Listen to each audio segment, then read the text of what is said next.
আমি মালতী শাশুড়ি বৌমা রান্নাঘরে চলে এসেছি। আজকে তাল দিয়ে একটা ভাপা পিঠা দেখাবো। দেখুন এই তালের মাড় নিয়ে নিয়েছি এক বাটি। এর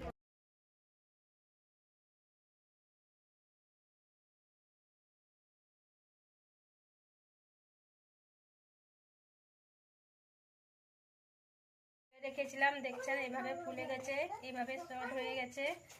এর মধ্যে দেব নারকেলের পুর, নারকেল, চিনি আর একটু আদা দিয়ে পুরটা করে নিয়েছি আগে থেকে। তারপরে একটু খালি গুঁড়ো দুধ দিয়ে মাখিয়ে নিয়েছি। এরপর বাটিগুলোতে তেল দিয়ে ব্রাশ করে নিয়েছি। এই বেটারটা আমি খাবো, আমি চামচ দিয়ে খাবো। দেখুন চামচটা আছে, এভাবে এটা দিয়ে দিয়েছি, দেখতে পাচ্ছেন। এর ভেতরে পুর বানিয়ে দিয়ে দেবো। এই দেখতে পাচ্ছেন পুর বানিয়ে নিয়েছি, এইভাবে শেপ দিয়ে দেবেন, দিয়ে এর উপরে দিয়ে দেবেন।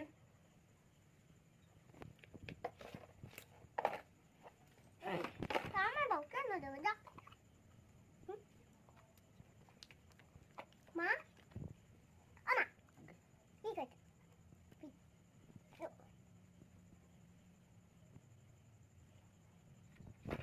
চামচে খাই আমি। এই যে দেখছেন নারকেলের পুরটার ভিতরে দিয়ে দিলাম। এরপরে আবার এই বেটারটা দিয়ে দেবো।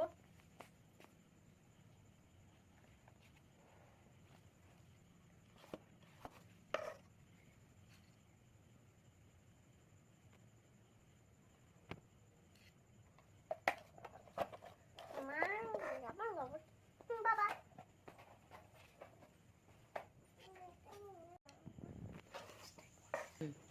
এই যে দেখতে পাচ্ছেন এইভাবে কিচমিচটা সাজিয়ে দেবো এর উপরে।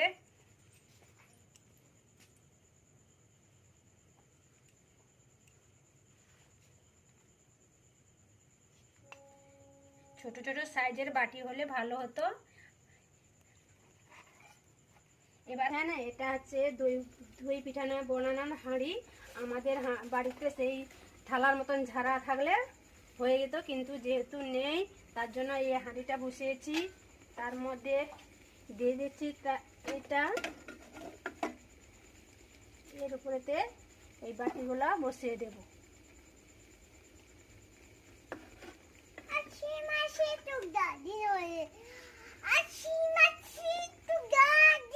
চাপা দিয়ে দেব, এরপরে পিঠা হলে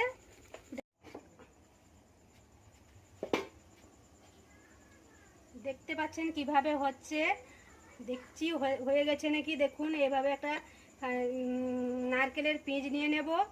দেখছি এভাবে হয়ে গেছে, দেখছো একটু জড়েনি হয়ে গেছে। এবার নাম করে নেব। কি সুন্দর ফুলে গেছে দেখুন। একবার বাড়িতে বানিয়ে দেখবেন কেমন লাগে।